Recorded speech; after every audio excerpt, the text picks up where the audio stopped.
안녕하세요, 셰프님. 안녕하세요.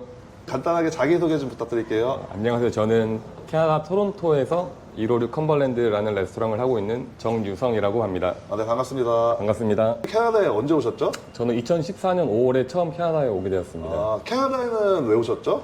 해외에서 일을 해보고 싶었고요. 네. 다른 나라보다 이제 제가 컬리지를 졸업하고 나서 네. 이제 일을 할 수 있는 기간이 길었기 때문에 선택하게 되었습니다. 한국에서는 어떤 일을 하셨는지 여쭤봐도 될까요? 한국에서는 제가 고등학교 졸업 후에 네. 저의 진로가 명확하지 않았어요. 네. 제 고향이 전라남도 여수인데 전라남도 여수세요? 네네. 네. 시골 촌놈이 여수밤바다? 네네.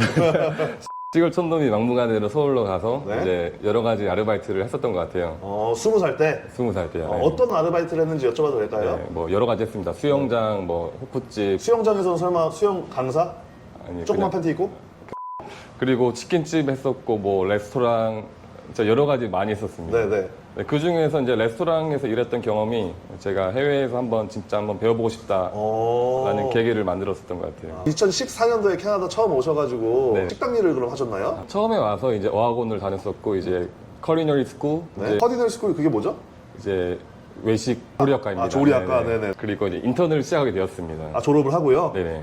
제가 운이 진짜 좋게도 네. 그 당시에 가장 유명했던 레스토랑에서 이제 인턴을 할 수 있었던 기회를 잡았었어요. 처음에 막상 가니까 30명이 넘는 스태프 되게 큰 레스토랑이었거든요. 네네네.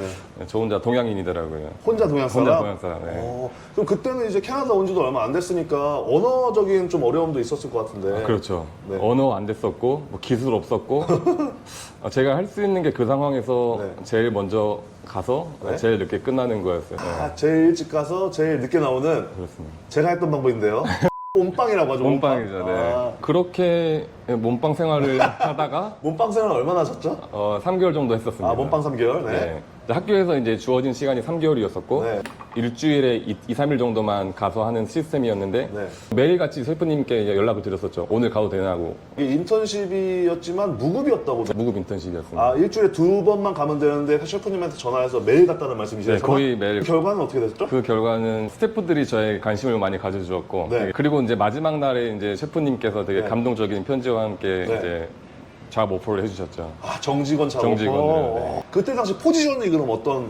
제일 막내였습니다. 막내 셰프로? 네. 그 식당은 어떤 요리를 하는 식당이었죠? 양식당이었습니다. 양식당이요? 제가 어렸을 때 아르바이트 식당에서 많이 해봐서 아는데 식당 일이 굉장히 허드렛 일이고 어렵잖아요. 그렇죠. 제가 해본 일 중에 사실 식당 일이 제일 어려운데 왜 수많은 일 중에 이 어려운 요식업을 선택하셨는지 여쭤봐도 될까요? 제가 어렸을 때는 몸이 힘든지도 그냥 모르고 했었던 것 같아요. 어렸을 때는? 네. 근데 이상하게도 네. 자신감도 있었고 네. 아이디어도 많이 있었고 아이디어도? 네.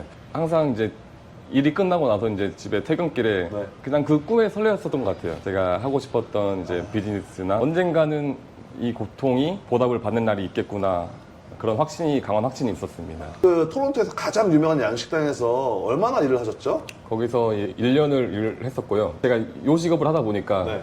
번 돈은 그대로 먹는 거에 많이 썼었거든요.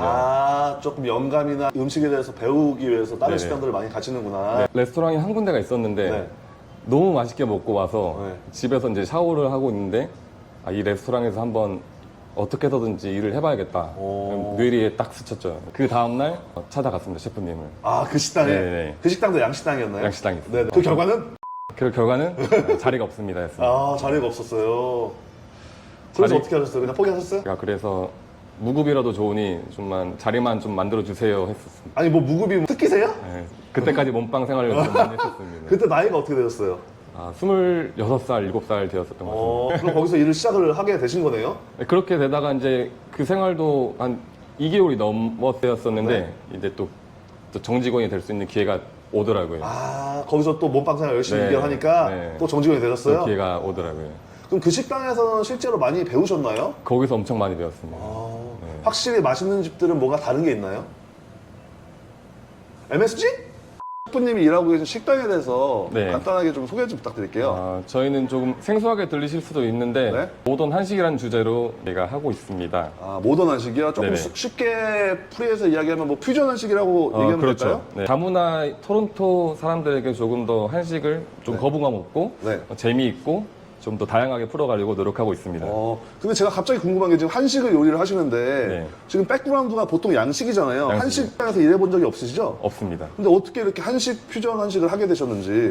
제가 해외에 나와서 이제 일을 해보고 싶었던 계기가 외국 사람들은 무엇을 먹고 무엇을 좋아하고 음식 문화에 대해서 공부를 많이 해보고 싶었어요. 근데 저는 한식보다는 그런 주제에 좀 더 초점을 맞추고 집중을 했었던 것 같고 그런 한식의 요소들을 조금 더 거부감 없게 재밌게 풀어나가려고 노력을 하고 있습니다. 그래서 양식을 배우셨구나. 그렇습니다. 그 외국 사람들의 입맛을 파악을 해서 한식을 조금 더 그들의 입맛에 더 맞추기 위해서 네. 양식당에서 일을 하셨다는 말씀이시네요. 네. 와, 굉장히 색다른 접근 방법이네요. 여기 시그니처 메뉴가 뭐죠? 여기 비프 탈탈 그다음에 치킨 윙이 있습니다. 아, 치킨윙. 네. 이거 치킨윙은 뭐 한국식으로 양념치킨 뭐 이런 식인가요? 치킨 윙을 이제 안에 뼈를 발골해서요. 잡곡을 간장이랑 버무려서 넣고 그다음에 흑마늘 글레이즈를 만들어서 안에 버무리고 있습니다. 이 비프 타르타르트는 뭐 육회라고 보면 되나요? 네, 한국식의 육회죠. 근데 여기서 이제 자주 사람들이 먹는 타르타르식으로 이게 잘게 잘라서 제가 고추장에 버무려서 이제 유부에 넣어서 이제 또 제공하고 있습니다.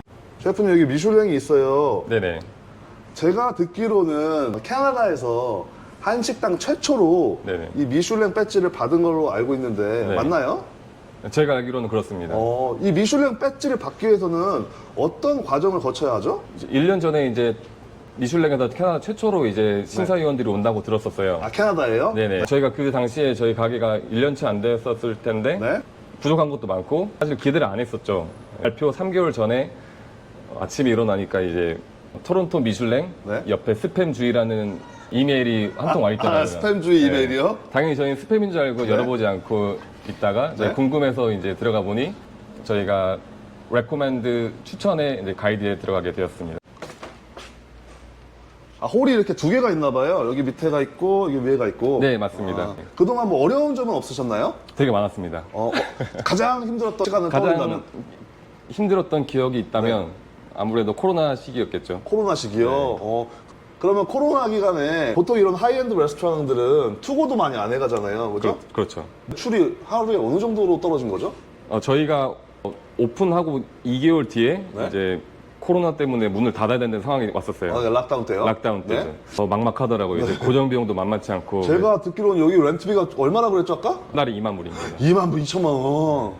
그때 할 수 있는 게 와이프랑 투고밖에 없더라고요. 아. 그래서 우버를 켰죠. 우버를 하루에 30불, 100불 30불? 네. 때마침 또 난방이 고장 났는데 네. 이제 고칠 돈이 없어서 네. 이불 둘러쓰고 우버 켜놓고 시간을 보냈던 요 자리에서요, 그죠? 네, 이 자리였습니다. 아, 눈물 나는 스토리네요. 제 개인적인 생각에는 요리사도 저는 예술가라고 생각을 하거든요. 네네. 왜냐면 끊임없이 메뉴도 개발을 해야 되고 창의적인 생각을 많이 해야 되니까 네. 그런 의미에서 한번 여쭤보는 건데 본인만의 네. 요리에 대한 철학이 혹시 있을까요? 제가 요리하는 입장으로서의 철학은 네. 청결해야 되고 청결, 맛있고 맛있고, 재미라고 생각합니다. 재미요. 네. 맛있고 깨끗한 건 알겠는데 네. 재밌다라는 부분이 어떤 의미일까요? 재밌다라는 게 사실 음식으로도 되게 사람들에게 행복을 줄 수 있다고 생각하거든요. 네, MSG로? MSG도 그렇고 플레이팅도 할 수도 있고 재료들의 이제 조화 이런 재미있게 풀어 나가는 게 저는 재미있어서 제 10년 전의 목표가 꿈이 한식 퓨전 레스토랑을 하는 게 꿈이었습니다. 그 당시 되게 설레기도 했고 어떻게 할까 두려움도 많이 컸었거든요. 근데 지금 와보니 제가 머릿속에 그거를 그릴 수 있다면 그 일을 실행할 수 있다고 생각을 합니다. 그래서 저의 지금의 꿈은 북미에서 한식의 대중화를 이루고 싶고 더 나아가서 토론토에서 한식 식음료의 기업의 CEO가 되고 싶습니다. 우와. 셰프님에게 성공이란? 제가 생각하는 성공이란 본인이 가치 있게 생각하는 목표와 꿈을 계속해서 현실로 바꿔나가는 게 아니지 않나 생각이 듭니다. 네. 아까 얘기 들어보니까 여기 네. 매니저님 와이프분이잖아요. 네. 안녕하세요. 네, 안녕하세요. 미인이세요. 네, 잘 어울리세요. 감사합니다. 식당 오픈하시고 코로나가 터져가지고 저기 뒤에서 우버 켜놓고 난방도 고장나서 그죠? 둘이서 이제 이불 꽁꽁 싸매고 하루에 30불씩 팔고 이렇게 고생을 많이 하셨는데 그리고 간호사 출신이잖아요, 그죠? 네. 또 남편분을 서포트하기 위해서 이렇게 간호사도 그만두시고 네. 풀로 지금 이 비즈니스에 올인을 하고 계신데 지금 보니까 셰프님 이런 미슐랭도 받고 이런 성공의 뒤에는 현명하신 와이프님의 희생이 있었을까 생각이 들어요. 그런 의미에서 우리 셰프님, 우리 와이프분에게 한마디 한다면? MS 좀 쳐주세요. 일단 감사하다는 말밖에 떠오르지 않고요. 와이프 생각하면 네. 제가 여기 캐나다 와서 학교 다닐 때부터 제가 허황된 꿈만 주구장창 말을 했었는데 그 꿈 다 동의해주고 믿어주고 서포트 해주고 지금까지 항상 옆에 있어준 제 와이프에게 너무나 감사하다고 생각합니다. 끝인가요? 매니저님, 우리 와이프님이 네. 이렇게 열심히 꿈을 향해 달려가고 있는 남편분에게 한마디 한다면? 항상 믿어줄게. 안 되면 걱정하지 마. 내가 먹여줄게. 네, 그러면 셰프님 오늘 이렇게 가게도 공개를 해주시고 네. 인터뷰도 응해주셔서 너무 감사하고, 제가 감사합니다. 네, 셰프님이 꿈꾸시는 모든 계획들, 목표들 하나하나 잘 이뤄가면서 나중에는 5년 뒤, 10년 뒤에는 북미를 대표하는 한식 푸드앤베버리지 기업의 대표님이 되시길 기대하면서 오늘 인터뷰 마무리하겠습니다. 감사합니다. 감사합니다. 네.